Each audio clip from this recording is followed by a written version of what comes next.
All the Young Dudes by MsKingBean89, Chapter 130, 7th Year, Kester. It was easiest not to think, for the next few minutes at least.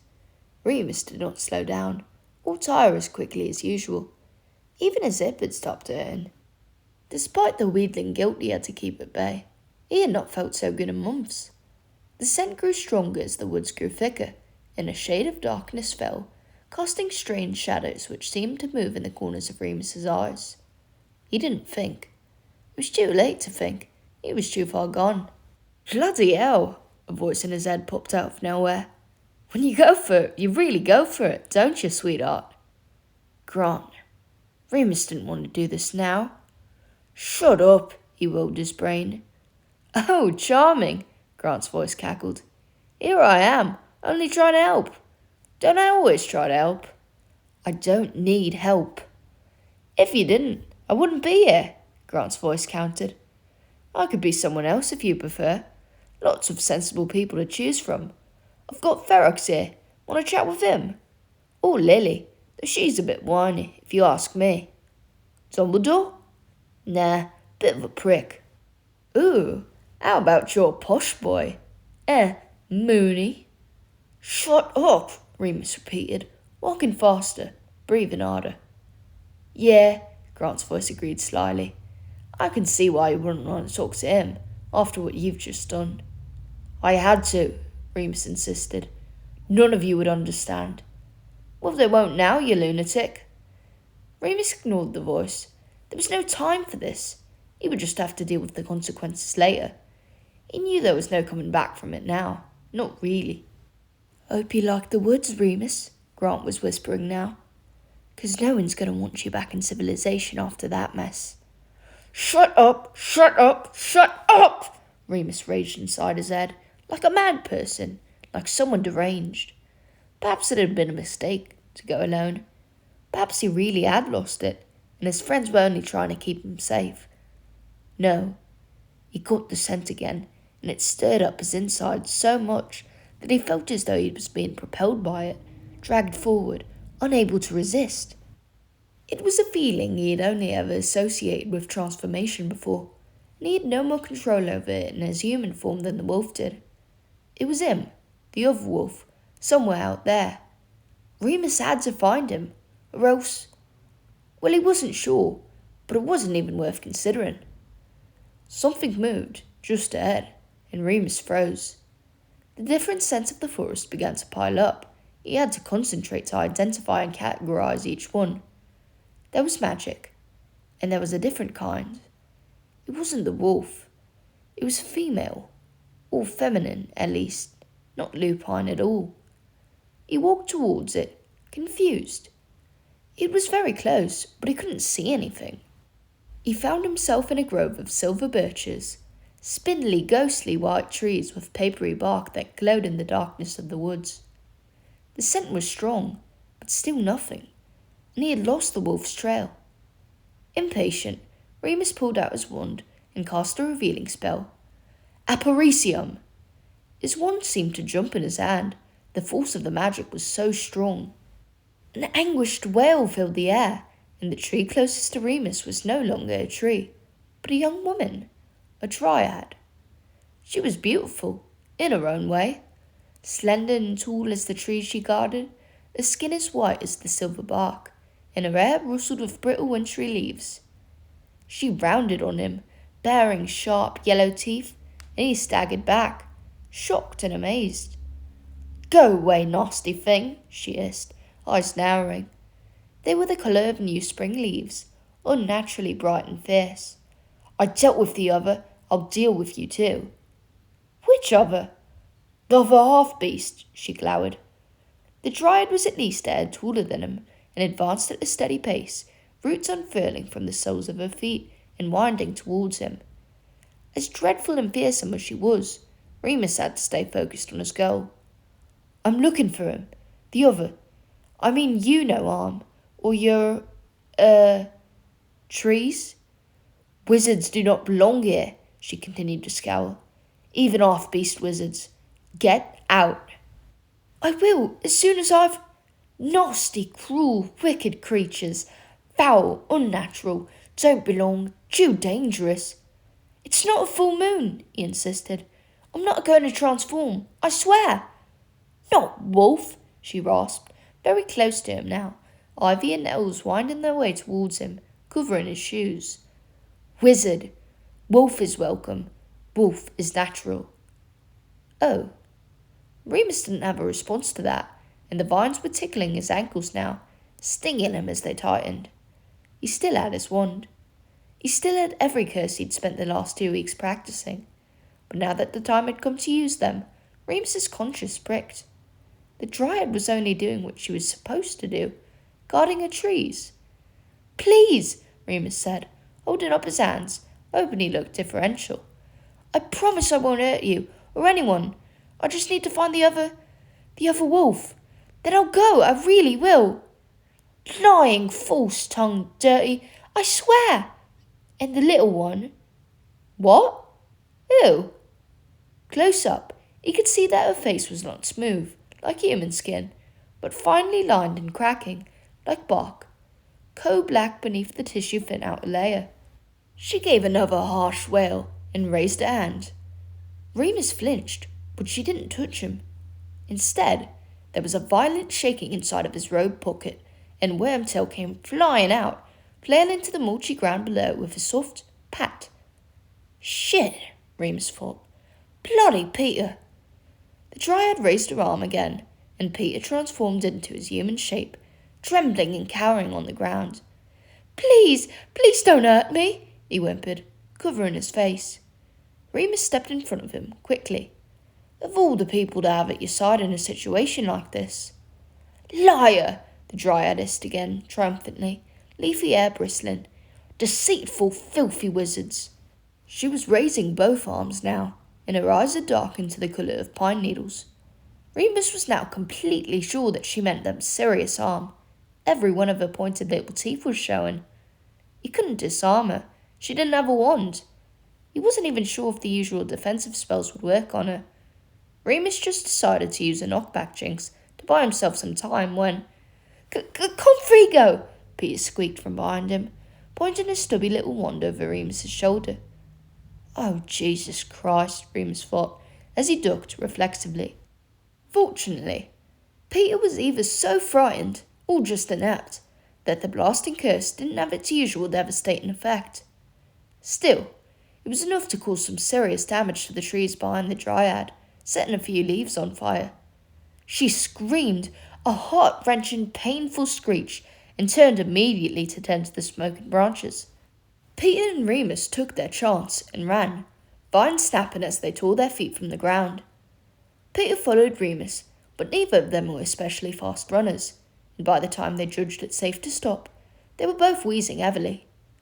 Bloody hell, Pete, Remus panted, bending forward, one arm against an oak for support.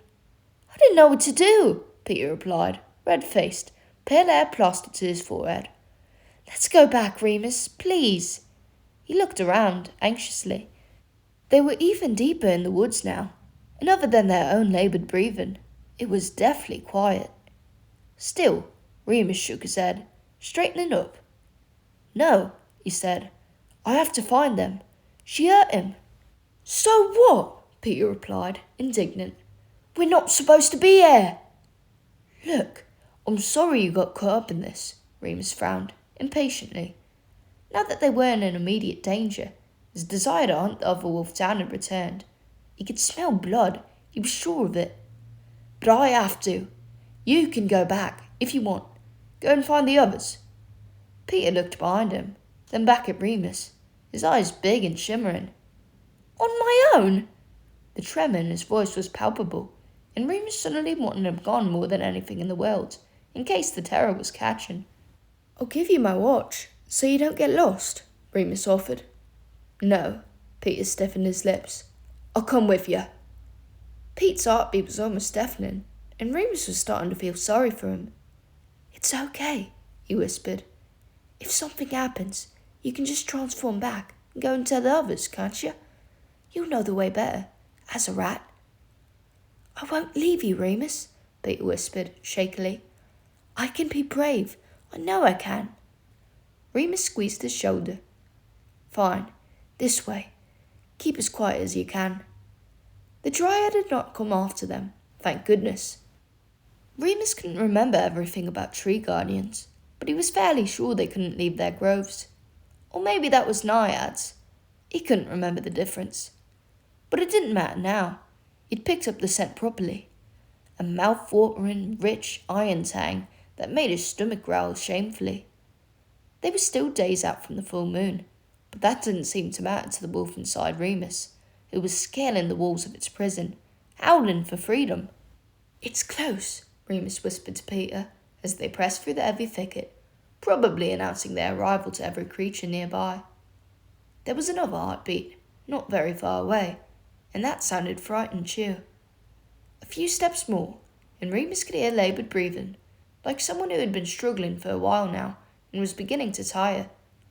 Closer still, and he could smell the sweat and the rage from this struggle. It was such a strong mix of emotions and energy that Remus was momentarily lost in the fog of it, too overwhelmed to see a clear direction. Then it changed, stilled suddenly. A harsh voice rang out, shattering the quiet of the woods, shaking birds from their nests. Remus Lupin! Peter gave out a sharp squeak of terror before leaping a foot in the air, transforming and turning his tail, scampering away from Remus. No matter, Remus stood taller. I'm here, he whispered back. Come to me. That tugging sensation returned to Remus's chest, and he followed it, letting himself be drawn forward through to a small clearing of trees. At its centre was an ancient yew, gnarled and cracking, and bound to the trunk was a young man. The dryad had him tied in place with miles of cruel twisted bramble. The thorns were cutting into his worn leather cloak and puncturing the skin of his neck. His arms were at his sides, and despite obvious attempts to free himself, the brown sinewy stems held firm. He wasn't struggling now, though. He was just staring at Remus, head bent forward, eyes dark and inscrutable. His head was shaved, as Livia's had been, and his clothes were weather-worn and threadbare, but there the resemblance ended. He was tall as Remus, and perhaps only a few years older. His skin was as dark as tanned leather, his features handsome and striking. He smiled, slowly, showing rows of straight white teeth. Remus Lupin, set me free. Who are you? Remus held back, gripping his wand inside his pocket. I am Kester. Set me free. I am your brother. Remus cocked his head. This man was trapped, utterly at Remus's mercy.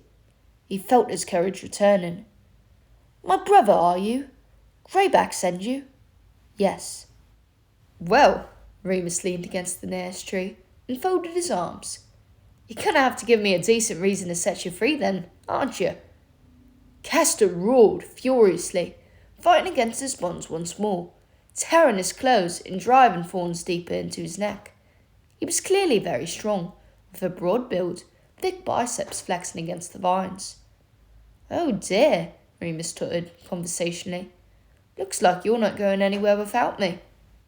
He would later wonder where this ridiculous sense of cockiness had come from. After all, the situation Remus now found himself in was every bit as dangerous as the attack in Diagon Alley, which had turned his mind inside out. Perhaps it was the woods and the power he could feel coursing through him. Perhaps it was Grant's voice, still ringing in his ears. Perhaps it was simply the familiarity of the situation. Remus had been facing off against bullies who thought they had him figured out since he was 6 years old. So, he said, smiling, want to talk? I was sent to talk. Really? Just talk? Just talk. Set me free. Remus played with the tip of his wand, thoughtfully, as if he hadn't a care in the world. See, I've got a bit of a problem believing you, Kester, mate. Seeing as the last time Greyback sent someone to just talk to me, an innocent woman ended up dead.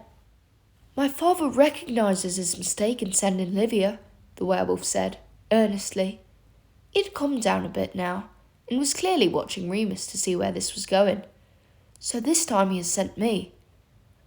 I can see right through that shoe, you know, Remus mused. Thought a good-looking bloke might, Piqued my interest, did he? Kester kept staring at him, eyes narrowing. Remus shrugged and continued. I mean, I'm flattered, Kester, don't get me wrong. I'm sure you're lovely, but I'm still not interested. And I have to say, so far I'm not very impressed. Not as good at magic as your pal Livia, then. She'd evaporated right out of that. No trouble. That tree bitch, Kester snarled, struggling again. Whatever she's done, these vines, I can't use magic. Oh, I see, Remus nodded. Well, must remember to thank her next time I see her. Livia told me about you, Kester said. She said you're Dumbledore's pet hound, toothless. Wouldn't hurt a fly, wouldn't chase a rabbit on a full moon. I'm nobody's pet, Remus replied, his jaw clenching. And nor should you be. What's so great about Greyback, eh? What do you lot think's going to happen here when we defeat Voldemort? Same thing that always happens to our kind, Kester replied, giving Remus a pitying look. We will be haunted and oppressed. Don't you want to change that? Remus implored, taking a step forward.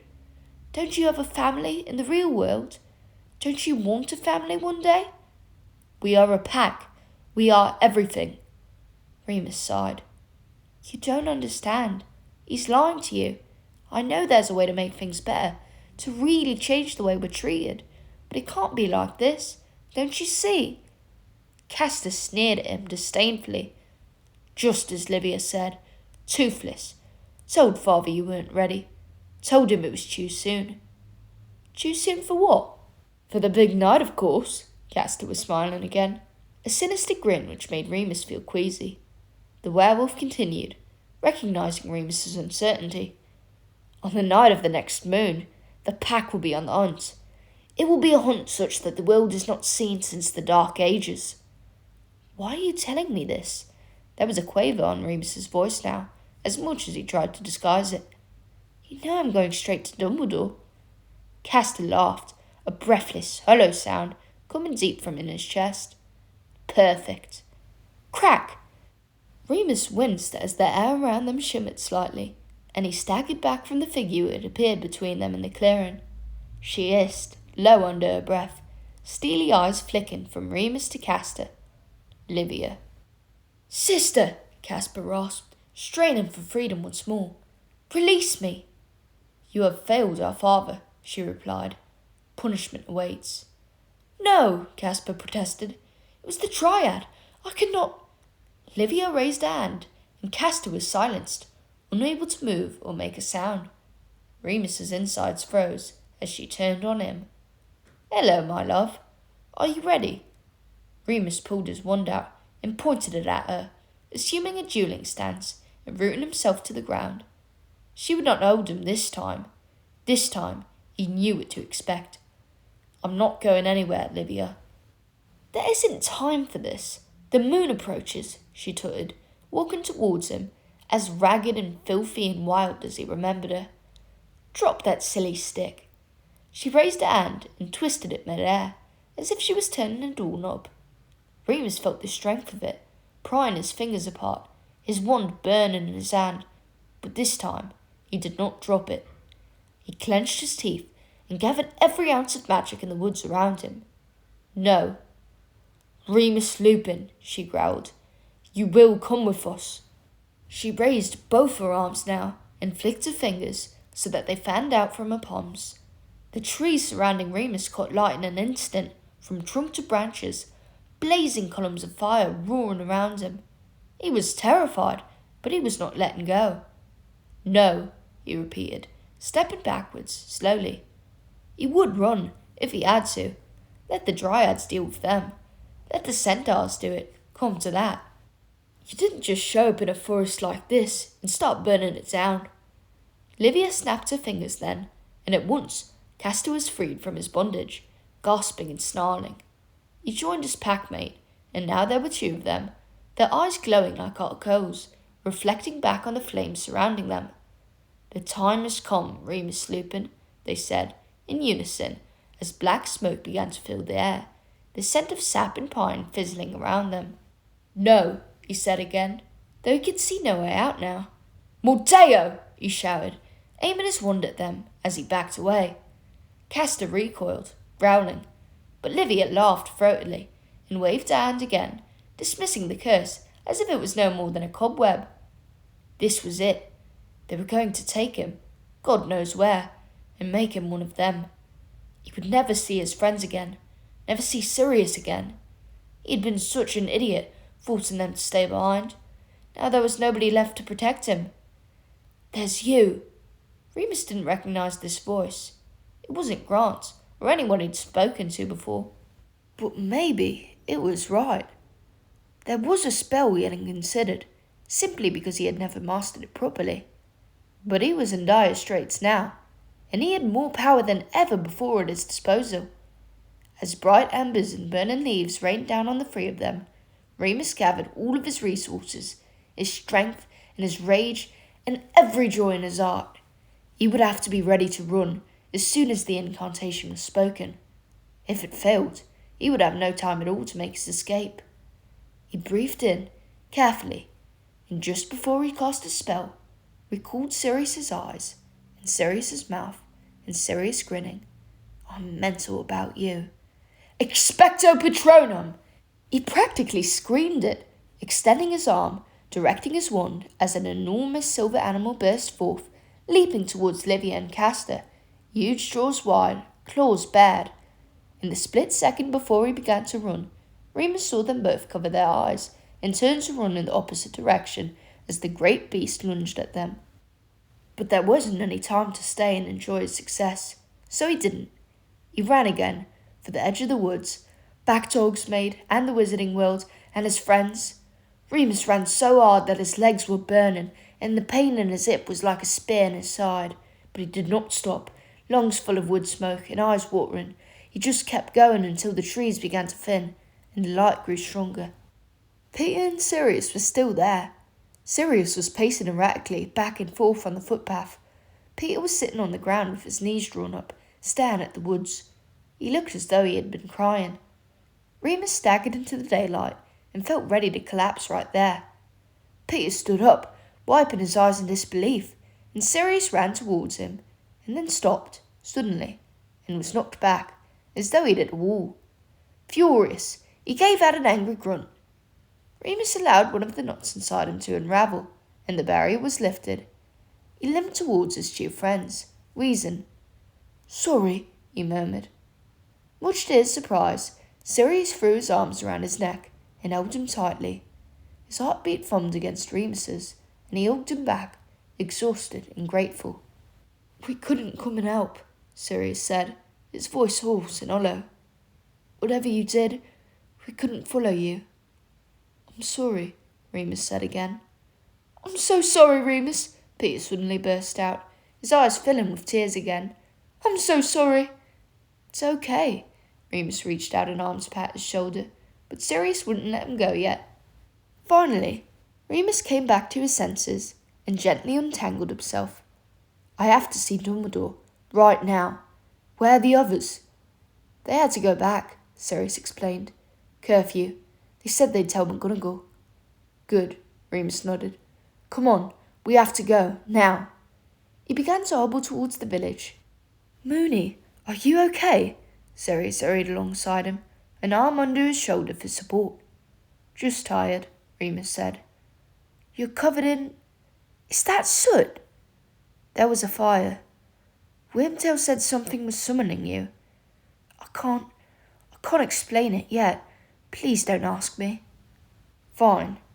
There was a cold edge to Sirius's voice, which Remus didn't like, but he kept supporting him, and he kept going, so it would have to be ignored for now.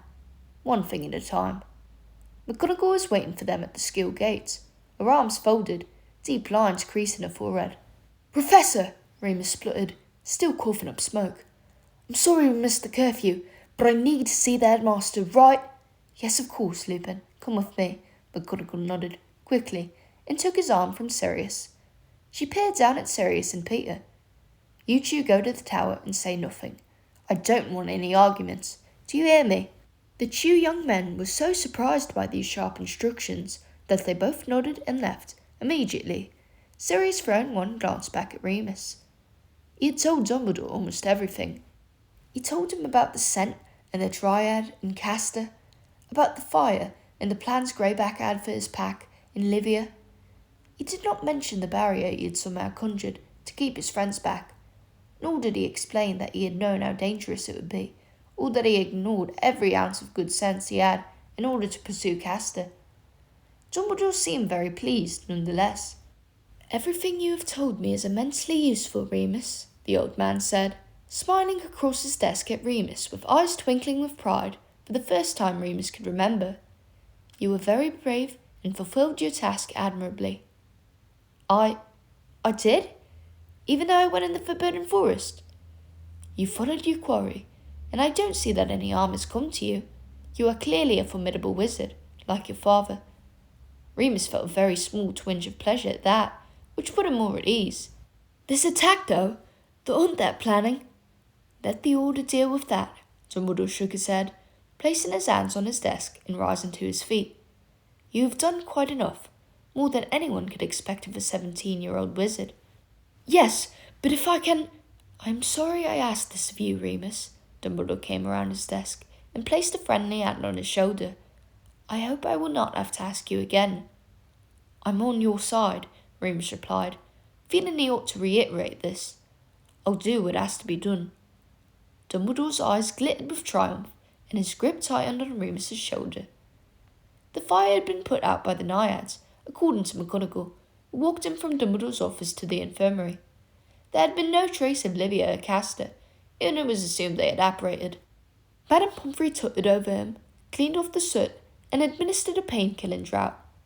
By then, he was breathing normally again, and perversely quite fancied a cigarette, though he didn't tell her that. Food was brought to him there, because by this time he had missed dinner, and he ate a pleasant, quiet supper in Madame Pomfrey's homely little office. Thankfully, he was permitted to walk back to Gryffindor Tower alone. His friends were all waiting, not in their usual place by the fire, but in a quieter corner, near one of the far windows. They were all speaking in serious, hushed tones, and their heads turned at once to face him as he appeared through the portrait hole. He walked over, a bit woozy from the draught he had taken, and they made room for him to sit on the window seat, squashed between Lily and Sirius, who quickly squeezed his hand before letting go. They all stared at him and waited for him to speak, so he did. He told them as much as he could, and a few things he hadn't said to Dumbledore. Peter had luckily already covered the dryad, and apparently the Marauders had spent much of their evening explaining the Animagus secret to Lily. Still, she covered her mouth in horror when Remus talks about encountering Kester, and Livia's incredible powers, and the fire. Sirius was practically quaking with rage beside him, but he held his tongue the whole time and let Remus finish. "Bloody hell," James said, once the story was told. "Well done on the Patronus there, mate." "Thanks," Remus blushed slightly. "Trust James to find something praiseworthy in all of that." "Did you see what it was?" "No," he said, quickly. "It happened too fast." Not long afterwards, they all trailed up to bed, one at a time, each of them with their faces set in a determined mask. Remus realised that he was not the only one who had had a very trying day. He took a quick shower to get the last of the forest off of him, and brushed his teeth without looking in the mirror, too afraid of what he might see there. Sirius still hadn't tried to talk to him or confront him about the terrible betrayal back at the forest edge, but Remus was certain this was yet to come, and though he knew it would be hard, he looked forward to clearing the air. For hours, he lay in bed, waiting and hoping. Sirius always came to him, on a night like this, if something had happened. Sirius always knew when Remus needed to talk, even if Remus didn't want to. Sirius could get it out of him, and make everything right again. Remus waited for a long time. "Come on," he thought to himself. "I need you. Where are you?" "He ain't a mind reader, sweetheart," Grant's chirpy voice broke through once more. "He knows me, though." "Oh yeah? You ever told him?" Remus declined to answer, because it was no longer necessary. Working through problems in your head, using imaginary roleplay, was all well and good. But that's what he'd done when he felt most alone, when he thought he'd had no one else to turn to. He realised with a sickening sense of shame just how stupid he'd been. Without wasting another moment, he slid out of bed and crossed the floor. He parted Sirius's bed curtains and whispered into the darkness. Sirius? What? Sirius was laying on his back too, hands folded over his middle like a tombstone effigy. His coldness made Remus flinch, but he swallowed his pride. I need you. Sirius turned his head at once. He sighed and pulled back the covers. Get in. Remus scrambled inside, eagerly. They lay next to each other, on their sides, staring at each other. Do you hate me? Remus asked. No, Sirius replied, voice still empty. I'm really sorry. I wanted to protect you all. I know, that's what James said. Sirius's voice had melted slightly, and was now more petulant than angry. But it's no excuse, Remus continued. I wasn't myself. Do you understand? Sirius shrugged, moving the bedsheets so that they slid off his shoulder, exposing his collarbone. Remus tried not to get too distracted by that, and licked his lips, meeting Sirius's eye again. I'll tell you everything, he said. You told us, Sirius replied, tetchily. Not everything, Remus replied. There are things I don't want everyone to know about, but I want you to know, if that's okay. Sirius stared at him, as if he could not believe his ears. A small smile was creeping onto his face, and he was obviously trying to suppress it. Go on, then. So he did. He told him about every feeling he had, the irresistible pull to the forest, the rugged power of the natural magic, the terrible guilt. By the time he had stopped speaking, he realized that Sirius had reached out to him and was stroking his arm gently, back and forth to comfort him. What made you think of casting a Patronus? Remus snorted lightly. It's stupid. Voice in my head. Ah. Not like the normal voices, though. Usually it's someone I know. Maybe this time it was just you. Remus thought about this. It made him feel funny. Sirius was still watching him, still stroking his arm. Remus remembered something else. It's a wolf, my Patronus. I didn't want the others to know. I don't want them to think. They'd never think badly of you, Mooney. They know you too well. Do they, though? After today, I just feel so stupid. I got so caught up, I didn't know what to do. I just kept getting in deeper and deeper. But you did the right thing in the end, Sirius said, firmly gripping him now. That's all that matters. He leaned forward and kissed Remus gently on the lips, a calming gesture. You came back to us. Remus looked down, lowering his voice to barely a whisper. He looked up at Sirius again, meeting those perfect blue eyes. I came back to you. Sirius kissed him again, harder, and did not stop for a long time.